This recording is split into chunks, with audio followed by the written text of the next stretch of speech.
लोकतन्त्र विधिको शासन कानुनी राज्यप्रति प्रतिबद्ध छन्। त्यसैले मेरो प्रश्न हो, पार्टीभित्र पनि प्रजातान्त्रिक प्रतिस्पर्धा भएन, जेन्जी आन्दोलन भयो। कांग्रेस, एमाले अथवा नेपाली कम्युनिस्ट पार्टी अथवा सानातिना नयाँ पुराना सबै पार्टी र राष्ट्रिय स्वतन्त्र पार्टी आज नेपाली राजनीतिमा वैकल्पिक प्रजातान्त्रिक धारको नेतृत्व राष्ट्रिय स्वतन्त्र पार्टीले गरेको छ।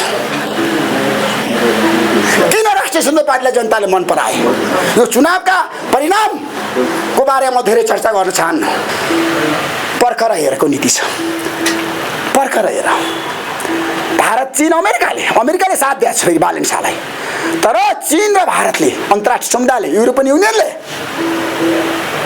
यो सरकारलाई जसरी समर्थन गर्नुपर्थ्यो त्यसरी समर्थन गरेका छैन है। मैले पाएको सूचना भारतसँगको सम्बन्ध सुमधुर बनाउनै पर्छ। त्यसैले मैले एउटा सूचना पाएको छु, तपाईलाई म सेयरिङ गर्न चाहन्छु, नयाँ सूचना दिन चाहन्छु। बालेन्द्र शाह पहिलो पटक प्रधानमन्त्रीको रूपमा भारत भ्रमणमा जाँदै हुनुहुन्छ। दशैंको लगभग कि त अघि कि त पछि मकिरी कार्यमा जुट्नु भएको छ। अब प्रधानमन्त्रीको पहिलो विदेश यात्रा भारतबाट सुरु हुँदैछ। अहिले बुझ्नुभयो भारतलाई राम्रोसँग। कुमार बेन गएर आउनुभयो। भारतसँग प्रधानमन्त्रीले अब सुमधुर र प्रगाढ सम्बन्ध बनाउनुपर्छ भनेर उहाँ भारत जाँदै हुनुहुन्छ। नेपाल भारत सम्बन्ध राम्रो हुनुपर्छ, प्रगाढ हुनुपर्छ, सुमधुर हुनुपर्छ र नेपालको विकास र समृद्धिमा भारतको सहयोग र समर्थन चाहिन्छ। म एकै भए पनि कुरा राख्न तयार छु। हामीले मनाइराखेका छौँ, मनाउन गइराखेका छौँ। यो संविधान संशोधन गरेर बलात्कारीलाई मृत्युदण्डको व्यवस्था गर्नुपर्छ भन्ने अभियानमा ऋषि धमला सडकबाट सुरु गरेको अभियानलाई निष्कर्षमा पुर्याउन चाहन्छु। गरिमा चौधरीको जसरी बलात्कारपछि हत्या गरियो, धेरै दुधे बालिकामाथि बलात्कारपछि हत्या भएको छ। धेरै हाम्रा देशका बालिकाहरू, महिलाहरू, नारीहरूमाथि दुर्व्यवहार भएको छ। नारी हिंसा कायमै छ। बलात्कारपछि धेरैको हत्या भएको छ। निर्मला पन्तको बलात्कारपछि हत्या भयो। अहिलेसम्म हामीले दोषीलाई पत्ता लगाउन सकेका छैनौँ। त्यसैले अब बलात्कारीलाई कडा से कडा कारबाही गर्नै पर्छ। पटक बोलाएर भन्नु कुपन्डोलमा तपाईँ राष्ट्रिय स्वतन्त्र पार्टीमा आउनु, चुनाव लड्नुहोस् भनेर। मैले त्यतिखेर राष्ट्रिय स्वतन्त्र पार्टीको टिकट नलिएकै हो। तर देशमा राजनीतिक स्थायित्व र विकासको लागि म लडेको पुस्ता हुँ। नेपालको सञ्चार जगतले पनि देशमा परिवर्तन चाह्यो, परिवर्तनलाई लड्यो। जहिले पनि राष्ट्रिय स्वतन्त्र पार्टी र स्वतन्त्र नागरिक अभियानको जुन सम्बन्धको तपाईँले कुरा गर्नुभएको छ, राष्ट्रिय स्वतन्त्र पार्टी पहिलो शक्ति हो देशको। दुईटै मतको सरकारको नेतृत्व गरेको पार्टीको सभापति रविजी र प्रधानमन्त्री बालेन्द्र शाह र ऋषि धमलाको बिचमा मित्रवत सम्बन्ध हुन्छ। मित्रवत सम्बन्ध हुन्छ भनेको स्वतन्त्र नागरिक अभियान विकल्प हो। वैकल्पिक राजनीतिक शक्तिको विकल्पको रूपमा स्वतन्त्र नागरिक अभियान पनि आउन सक्छ। तर अहिले हामी स्वतन्त्र नागरिक अभियानलाई अभियानकै रूपमा लिएर जान्छौँ र आगामी स्थानीय तहको निर्वाचनमा माधवजी आउनुहुन्छ। हामीले के भनेका छौँ भने स्थानीय तहलाई गैर दलीय उम्मेदवार तयार पारौँ। गैर दलीय उम्मेदवार देशभरि 753 सरकारमा योग्य स्वच्छ मान्छे उठाउँ। गैर दलीय उम्मेदवार दलको होइन, स्थानीय तहको 10 वर्षको समीक्षा गरौँ न। अहिले दलको नेतृत्वको 10 वर्षको स्थानीय तह र अबको गैर दल स्थानीय तहको परिकल्पना गरौँ, बहस गरौँ। लोकतन्त्र विधिको शासन कानुनी राज्यप्रति प्रतिबद्ध छन्। त्यसैले मेरो प्रश्न हो, पार्टीभित्र पनि प्रजातान्त्रिक प्रतिस्पर्धा भएन, जेन्जी आन्दोलन भयो। कांग्रेस, एमाले अथवा नेपाली कम्युनिस्ट पार्टी अथवा सानातिना नयाँ पुराना सबै पार्टी र राष्ट्रिय स्वतन्त्र पार्टी आज नेपाली राजनीतिमा वैकल्पिक प्रजातान्त्रिक धारको नेतृत्व राष्ट्रिय स्वतन्त्र पार्टीले गरेको छ। किन राष्ट्रिय राष्ट्रिय स्वतन्त्र पार्टीलाई जनताले मन पराए। यो चुनावका परिणामको बारेमा धेरै चर्चा गर्न चाहन्न, तर आज यो देशमा बालेन शाहको सबभन्दा विश्वासिलो शक्ति को नेपाली सेना र नेपालको सेना, नेपाली सेनाको कुरा गर्ने हो भने हरेक आन्दोलनमा सेनाको भूमिका छ। जेएनजी आन्दोलनमा पनि यो देशलाई सेफ ल्यान्डिङ दिएर आएको नेपाली सेनाले नै हो। अहिले बालेन शाहलाई सबभन्दा बढी समर्थन गर्ने पनि नेपाली सेनाका प्रधान सेनापति अशोक राज सिग्देलले हो। ढुक्क हुनुहोस्, नेपाली सेना र प्रधानमन्त्री बालेन शाहको राम्रो सम्बन्ध छ। म नेपाली सेनाको भूमिकाको बारेमा कुनै टिका टिप्पणी गर्न चाहन्न। नेपाली सेनालाई बलियो बनाउनु पर्छ। राष्ट्रिय अखण्डता र देशको सार्वभौमसत्ताको रक्षा गर्ने भनेको नेपाली सेनाले नै हो, अरू कुनै पनि शक्तिले गर्न सक्दैन। 62-63 सालको जनआन्दोलनमा पनि सबभन्दा बढी भूमिका नेपाली सेनाले खेलेको थियो।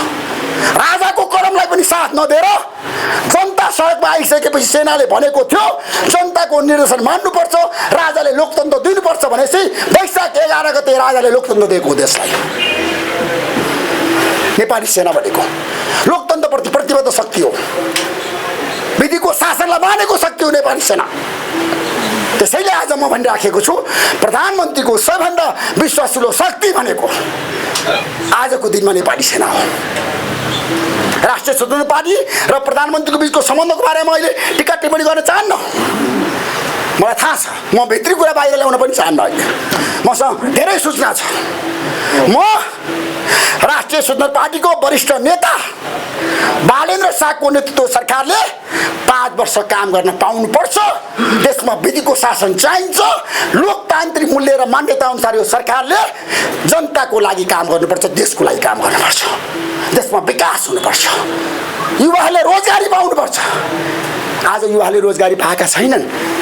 देशमा जेएनजी आन्दोलनको 1 वर्ष पुगिरहँदा शहीद परिवार र घाइते परिवारले अस्ति मसँगै भने पत्रकार सम्मेलनमा आज जेएनजीहरूको भावना अनुसार सरकारले काम गरेको छैन भन्ने प्रश्न उठेको छ। त्यसैले म त्यतातिर पनि जान चाहन्न। जेएनजीहरूले यो सरकारलाई कति साथ दिन्छन्, कति सहयोग गर्छन्, तर म भन्छु अहिले देशमा राजनीतिक स्थायित्व, विकास र समृद्धि आजको आवश्यकता हो, त्यसको विकल्प छैन। त्यसैले अब हामीले यो देश बनाउन के गर्नुपर्छ? युवाहरूको भूमिका के हो?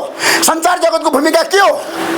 माधवजी आउनुहुन्छ, हिमालयको नेता, भविष्य राम्रो भएको नेता। तपाईँहरूले पार्टीभित्र विद्रोह गर्न सक्नुपर्छ, अन्यथा नसोच्नुहोस्। म केपी शर्मा ओलीलाई पहिला सबभन्दा बढी सम्मान गर्ने मान्छे, म सबभन्दा बढी ठाउँ मैले रिपोर्टर्स कलममा केपी शर्मा ओलीले दिएकै हो।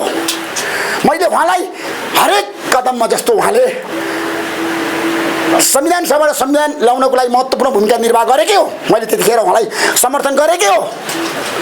र हाम्रो देशको लिम्बुले कालापानीको कुरा गर्दाखेरि संविधान संशोधन गरेर नेपालको नक्सामा कालापानी लिम्बुद्वारा कालापानी राख्दाखेरि मैले सबभन्दा बढी साथ दिएको मान्छे पनि हुँ। बहस सबभन्दा बढी गरेको मान्छे मै हुँ। तर पछिल्लो समय केपी शर्मा ओलीको भूमिकाको बारेमा व्यापक रूपमा बहस सुरु भएको छ। तर म आजको दिनमा एमालेको आन्तरिक राजनीतिमा पस्न चाहन्न। म आन्तरिक राजनीतिमा पस्न चाहन्न, पार्टीको द्वन्द्वभित्रमा पस्न चाहन्न। कुनै पनि पार्टी सङ्ग्लो छैन। हरेक पार्टीमा, सबै पार्टीमा विवाद छ। म राष्ट्रिय स्वतन्त्र पार्टीभित्र पनि विवाद छ भन्छु। आज यो कुरा रवि लामिछानेलाई स्वीकार्य नहुन सक्छ। म रविजीको पनि पछिल्लो समय उहाँले चालेका कदमको म साथ दिएको मान्छे हुँ। सबभन्दा ठुलो पार्टी बनेर आयो राष्ट्रिय स्वतन्त्र पार्टी, सरकारको नेतृत्व गरेको छ। तर म राष्ट्रिय स्वतन्त्र पार्टीभित्र पनि विवाद छ, काङ्ग्रेसभित्र पनि विवाद छ, एमालेभित्र छ, नेपाली कम्युनिस्ट पार्टीभित्र छ, राप्रपाभित्र छ। अब हर्क साम्पाङको सर्व संस्कृत पार्टीभित्रको विवाद चाहिँ बाहिर आएको छैन, तर त्यहाँ पनि विवाद छैन। कुनै पनि पोलिटिकल पार्टी विवाद रहित छैन। आजको दिनमा समस्या त्यहाँनिर छ।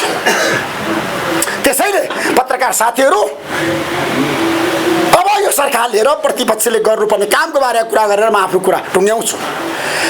देशमा अहिले धेरै समस्याहरू छ। राष्ट्रिय जनता पार्टीको सरकार बनिसकेपछि सबै समस्या समाधान हुन्छ, जनताले रोजगारी पाउँछन्, विकास हुन्छ, भ्रष्टाचारलाई कारबाही हुन्छ, सुशासन जताततै देख्न पाइन्छ भनेर हामीले भनेका थियौँ। सबैले परिकल्पना गरेका थिए। वाह राष्ट्रिय जनता पार्टी नयाँ वैकल्पिक राजनीतिक शक्ति जसले देशको नेतृत्व गर्यो। अब पुराना दलका नेताहरू जस्तो उनीहरूले गल्ती गर्दैनन् भन्ने सबैको मनमा थियो, भोटरहरूको मनमा पनि थियो। जसले मतदान गरे 50 लाखभन्दा बढी जनताले मतदान गरे राष्ट्रिय जनता पार्टीले पहिलो शक्ति बनाए, दुईटै मतको सरकारको नेतृत्व गर्ने अवसर दिए। ती जनतालाई म अभिनन्दन गर्न चाहन्छु। आज पनि जनता जनार्दन भनेको शक्तिशाली नै हुन्छ। जनताले चाह्यो भने परिवर्तन अवश्यभावी छ।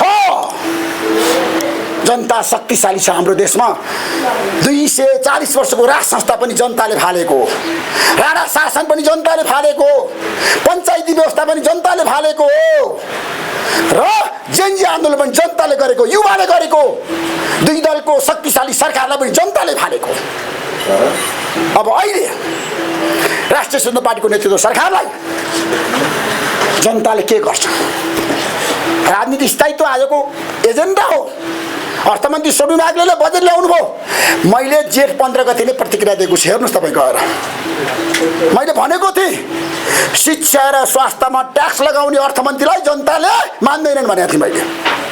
हेर्नुहोस् त्यतिखेर दलका नेताहरूले बोल्न सकेनन्, दलको नेताहरूले बोल्न सकेनन्।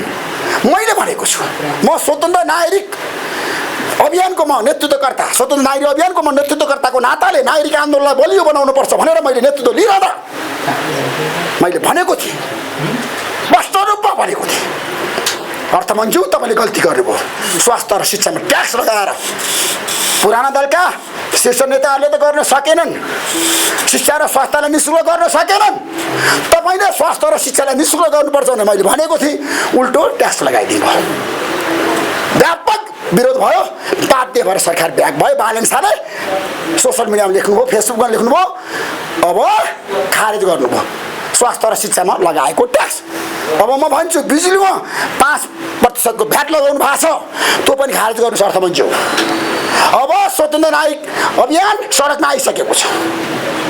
हामी भदौ 23 गते सडकमा आउँदैछौँ।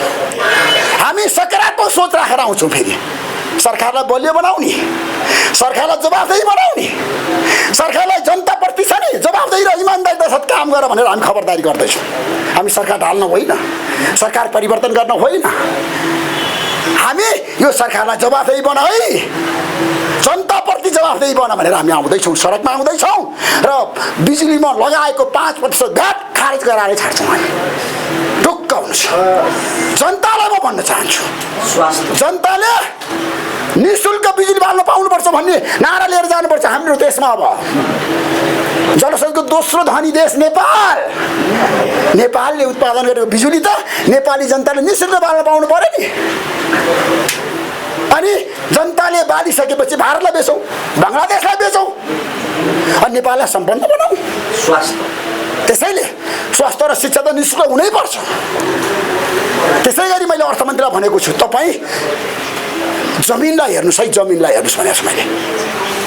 हाम्रो देशको जमिन, भुइँ मान्छेको कुरा सुन्नुहोस् अर्थमन्त्री, गरिब निमुखा असहाय जनताको कुरा सुन्नुहोस्, सुकुम्बासीको कुरा सुन्नुहोस्, भूमिहीनहरूको कुरा सुन्नुहोस्, सरकारी पीडितको कुरा सुन्नुहोस्, लघुवित्त पीडितको कुरा सुन्नुहोस्, मिटर ब्याज पीडितको कुरा सुन्नुहोस् अर्थमन्त्री। ती गरिब निमुखा जनता 1 रुपियाँ गोजीमा छैन, आर्थिक रूपमा विपन्न वर्गलाई साथ दिनुहोस्। खोइ त अर्थमन्त्री तपाईँको एजेन्डा? मेरो प्रश्न छ। म धेरै कुरा गर्न चाहन्न, तपाईँ जो विद्वान अर्थमन्त्री देशले पाएको छ, बौद्धिक इन्टरनेसनल लेभलमै एउटा हैसियत बनाएको व्यक्ति, अक्सफोर्डमा पढेको व्यक्ति देशको अर्थमन्त्री भयो। तर ग्रामीण मुखी अर्थतन्त्र छ देशमा। कृषि क्रान्तिको लागि तपाईँले बजेट ल्याउनु भयो, पर्यटन क्रान्तिको लागि बजेट ल्याउनु भयो। खोइ कृषि क्रान्ति देशमा, खोइ किसानले मल पाएको, खोइ बिउ पाएको। त्यसैले मैले भनेको छु, यो सरकारको दायित्व र जिम्मेवारीको कुरा गर्दाखेरि अब अर्को कुरा जाँदै मैले अघि पनि भने तपाईँहरूलाई यो देशको परिवर्तनमा विकासमा युवाहरूको महत्त्वपूर्ण भूमिका हुनुपर्छ। रोजगारी सृजना गर्न लगानीको वातावरण बनाउनुपर्छ। लगानीको वातावरण अहिलेसम्म हाम्रो देशमा बनेन। वर्तमान सरकारको नेतृत्वमा पनि लगानीको वातावरण बनेन। यो सरकारलाई पनि अन्तर्राष्ट्रिय समुदायले नै कसरी बसिरहेको छ, कसरी हेरिरहेको छ तपाईँलाई थाहा छ? पर्खर हेरेको नीति छ। पर्खर हेर। भारत, चीन, अमेरिकाले साथ दिएको छ फेरि बालेन शाहलाई। तर चीन र भारतले, अन्तर्राष्ट्रिय समुदायले, युरोपियन युनियनले यो सरकारलाई जसरी समर्थन गर्नुपर्थ्यो त्यसरी समर्थन गरेका छैन है। मैले पाएको सूचना भारतसँगको सम्बन्ध सुमधुर बनाउनै पर्छ। त्यसैले मैले एउटा सूचना पाएको छु, तपाईँलाई म सेयरिङ गर्न चाहन्छु, नयाँ सूचना दिन चाहन्छु। बालेन्द्र शाह पहिलो पटक प्रधानमन्त्रीको रूपमा भारत भ्रमणमा जाँदै हुनुहुन्छ। दसैँको लगभग कि त अघि कि त पछि मकिरे कार्यमा जुट्नु भएको छ। अब प्रधानमन्त्रीको पहिलो विदेश यात्रा भारतबाट सुरु हुँदैछ। अहिले बुझ्नुभयो भारतलाई राम्रोसँग। कुमार बेन गएर आउनुभयो। भारतसँग प्रधानमन्त्रीले अब सुमधुर र प्रगाढ सम्बन्ध बनाउनुपर्छ भनेर उहाँ भारत जाँदै हुनुहुन्छ। नेपाल भारत सम्बन्ध राम्रो हुनुपर्छ, प्रगाढ हुनुपर्छ, सुमधुर हुनुपर्छ र नेपालको विकास र समृद्धिमा भारतको सहयोग र समर्थन चाहिन्छ। म एकै भए पनि यो कुरा राख्न तयार छु। जबसम्म हामीले भारतलाई सँगै लिएर जान सक्दैनौँ, जबसम्म नेपालको विकासमा भारतको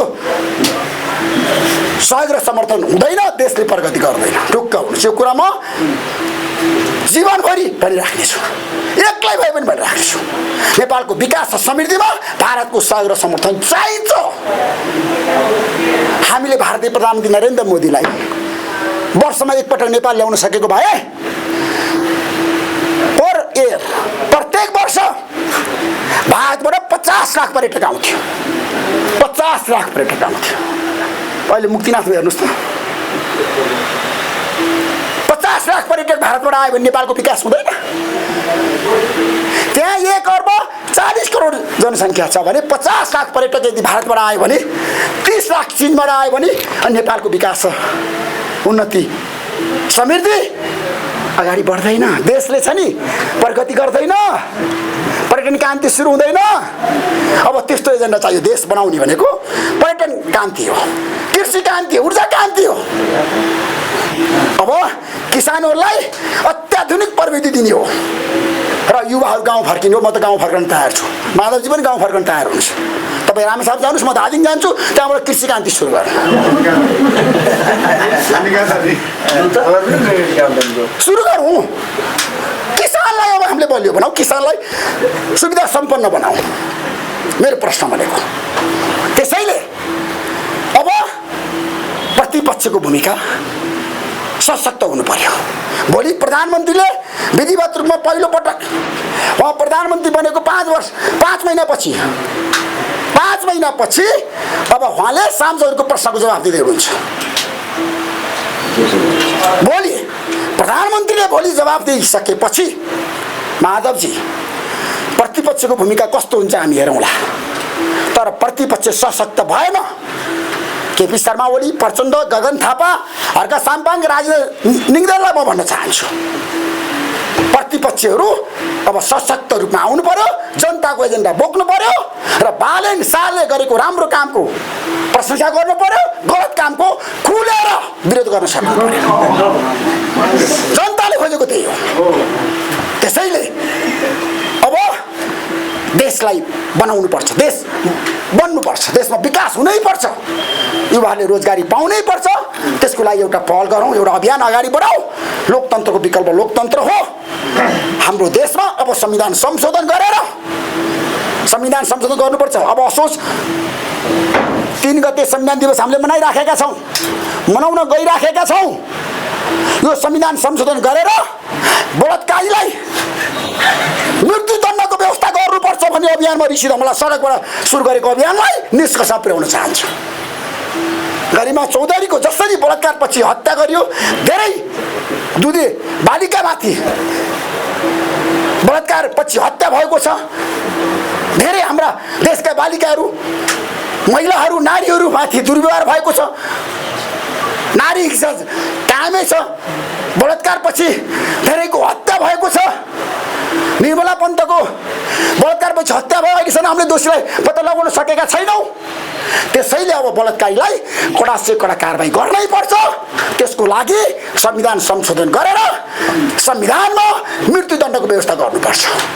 यो एजेन्डामा ऋषि धमला सडकबाट स्वतन्त्र नागरिक अभियानले बुलन्द रूपमा आवाज उठाउने छ र यो एजेन्डालाई स्थापित गरेर छाड्नेछ।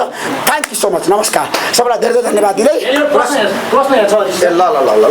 नवराजीलाई पनि धन्यवाद दिन चाहन्छु। ल प्रश्न के छ? ल सोधौँ। सोधौँ के छ प्रश्न? ल कसले सोध्ने प्रश्न? खै त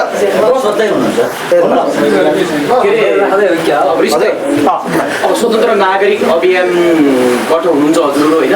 अब अहिले राष्ट्रिय स्वतन्त्र पार्टी सत्तामा छ होइन? अब स्वतन्त्र भन्दाखेरि यसको ट्रेन्डले गर्दाखेरि कतै तपाईँ पनि भोलि स्वतन्त्र गरेर मिसिने हो कि भन्ने एउटा आकलन छ कि धेरै जसो हामीले प्रतिक्रिया पाउँछौँ कि के हो मरसाई हो तपाईँको भविष्य? तपाईँलाई भनौँ म आज एउटा कुरा रहस्य खोलौँ। जब जेन्जी आन्दोलनपछि म रविजीलाई भेट्न नक्कु कारागार गएँ। मैले त्यतिखेर भनेको थिएँ रविजीको दुईवटा मुद्दा सरकारले चाह्यो भने फिर्ता लिन सक्छ भनेको थिएँ। सङ्गठित अपराध सम्पत्ति शुद्धिकरणको मुद्दा सरकारले फिर्ता लियो। रविजीले मलाई त्यतिखेरै भन्नुभएको थियो तपाईँ राष्ट्रिय स्वतन्त्र पार्टीमा आउनु चुनाव लड्नुहोस् भनेर त्यतिखेरै भन्नुभएको थियो जेलमै। त्यसपछि बालेन शाहले मलाई कुमारबेनको घरमा 2 पटक बोलाएर भन्नु कुपनडोलमा तपाईँ राष्ट्रिय स्वतन्त्र पार्टीमा आउनु चुनाव लड्नुहोस् भनेर। मैले त्यतिखेर राष्ट्रिय स्वतन्त्र पार्टीको टिकट नलिएकै हो। तर देशमा राजनीतिक स्थायित्व र विकासको लागि म लडेको पुस्ता हुँ। नेपालको सञ्चार जगतले पनि देशमा परिवर्तन चाह्यो, परिवर्तनलाई लड्यो। जहिले पनि राष्ट्रिय स्वतन्त्र पार्टी र स्वतन्त्र नागरिक अभियानको जुन सम्बन्धको तपाईँले कुरा गर्नुभएको छ, राष्ट्रिय स्वतन्त्र पार्टी पहिलो शक्ति हो देशको। दुईटै मतको सरकारको नेतृत्व गरेको पार्टीको सभापति रविजी र प्रधानमन्त्री बालेन्द्र शाह र ऋषि धमलाको बिचमा मित्रवत सम्बन्ध हुन्छ। मित्रवत सम्बन्ध हुन्छ भनेको स्वतन्त्र नागरिक अभियान विकल्प हो। वैकल्पिक राजनीतिक शक्तिको विकल्पको रूपमा स्वतन्त्र नागरिक अभियान पनि आउन सक्छ। तर अहिले हामी स्वतन्त्र नागरिक अभियानलाई अभियानकै रूपमा लिएर जान्छौँ र आगामी स्थानीय तहको निर्वाचनमा माधवजी आउनुहुन्छ। हामीले के भनेका छौँ भने स्थानीय तहलाई गैर दलीय उम्मेदवार तयार पारौँ। गैर दलीय उम्मेदवार देशभरि 753 सरकारमा योग्य सक्षम मान्छे उठाउँ। गैर दलीय उम्मेदवार दलको होइन, स्थानीय तहको 10 वर्षको समीक्षा गरौँ न। अहिले दलको नेतृत्वको 10 वर्षको स्थानीय तह र अबको गैर दल स्थानीय तहको परिकल्पना गरौँ, बहस गरौँ। सबै दलको बिचमा हामी संवाद गर्न चाहन्छौँ।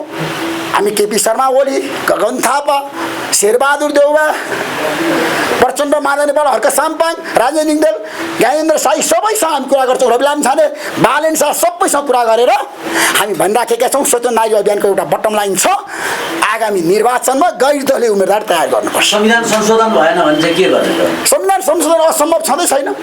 बालेन शाहको नेतृत्व सरकारले असीम शाहको नेतृत्वमा संविधान संशोधन कार्यदल गठन गरिसकेका छ। कार्यदलले प्रतिवेदन पनि तयार गरिसकेका छ। त्यो बुझाएको पनि अब आउला नि त बाहिर। मैले सोधिहालेँ तपाईँ ऋषि सर अघि तपाईँले अघि नेपाली कङ्ग्रेसको चाहिँ कुरा गर्नुभयो। अहिले सबैभन्दा चाहिँ कमजोर चाहिँ गगन थापा हुनुहुन्छ, इतिहासमै सभापतिमा भन्नुभयो। काङ्ग्रेसको सभापति कुरा गरेँ मैले, राजनीतिमा होइन। होइन कङ्ग्रेस सभापति नि मैले त्यो भन्दैछु त। अनि तपाईँको त भावना पनि पहिल्यैदेखि नै कङ्ग्रेससँग जोडेको, गिर्जा प्रसाद कोइराला, सुशील कोइराला, किशोरजीहरूसँग राम्रो सम्बन्ध भएको, काङ्ग्रेससँग तपाईँको धेरै राम्रो सम्बन्ध छ, भावना जोडेको। कि त तपाईँले अब त्यहाँ महाधिवेशन पनि हुँदैछ, गगन थापाले पनि त्यहाँ चाहिँ अब रिफर्म गर्छु युवकलाई छेडेको छ कि तपाईँ नि त्यही? किनभने तपाईँले देश बनाउने हुटुट्यो नि त। तपाईँको देश बनाउनलाई गएर त्यो पहिलो शक्ति चाहिन्छ सानो पार्टी भएर, होइन क्षेत्रीय पार्टी भएर। तपाईँ नि त्यहाँ चाहिँ अब महाधिवेशनमा तपाईँ नि त्यहाँ गएर चाहिँ कुनै एउटा पोस्टमा बसेर देशको नेतृत्व पो गर्ने हो कि तपाईँ कङ्ग्रेससँग त राम्रो सम्बन्ध होइन। नेपाली कङ्ग्रेस यो देशको 3 पटक क्रान्तिको नेतृत्व गरेको, 7 सालमा, 46 सालमा, 62, 63 सालमा 3 पटक क्रान्तिको नेतृत्व गरेको पार्टी हो। बिपी कोइराला, गणेशमान सिंह, गिरिजा प्रसाद कोइराला 3 जनाले पालै पालो क्रान्तिको नेतृत्व गर्नुभयो। 7 सालमा बिपी कोइराला, 46 सालमा गणेशमान सिंह र 62, 63 सालमा गिरिजा प्रसाद कोइरालाले क्रान्तिको नेतृत्व गरे हो। त्यो कुरा कसैले नजरअन्दाज गर्न सक्दैन, अस्वीकार गर्न सक्दैन। तर ऋषि धमला अहिले कुनै पनि पोलिटिकल पार्टीमा जाँदैन। मेरो गगन थापालाई आग्रह अनुरोध के हो भन्दाखेरि प्रतिपक्षले जनताको एजेन्डा उठान गर्नु पर्यो। प्रतिपक्ष कमजोर भयो भने लोकतन्त्र कमजोर हुन्छ। प्रतिपक्षले जनताका आवाजलाई बुलन्द गर्नु पर्यो। काङ्ग्रेसको सभापति बोलेपछि देश हल्लिनु पर्यो, सरकार हल्लिनु पर्यो।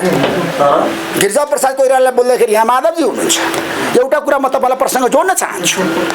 2051 सालमा मनमोहन अधिकारी प्रधानमन्त्री बन्नुभयो।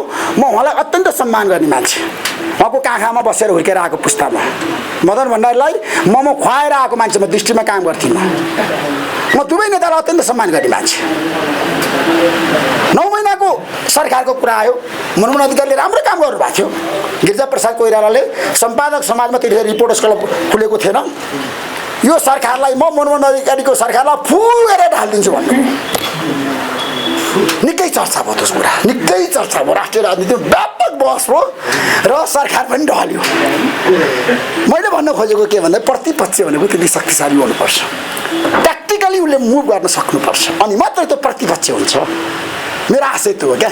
अन्तिममा यो काठमाडौँ महानगरपालिकामा उठ्ने हो तपाईँ मेयरमा? होइन होइन, म कुनै पनि अहिले स्थानीय तहको निर्वाचनमा उठ्दिनँ। मैले भनेको छु स्थानीय तहको निर्वाचनलाई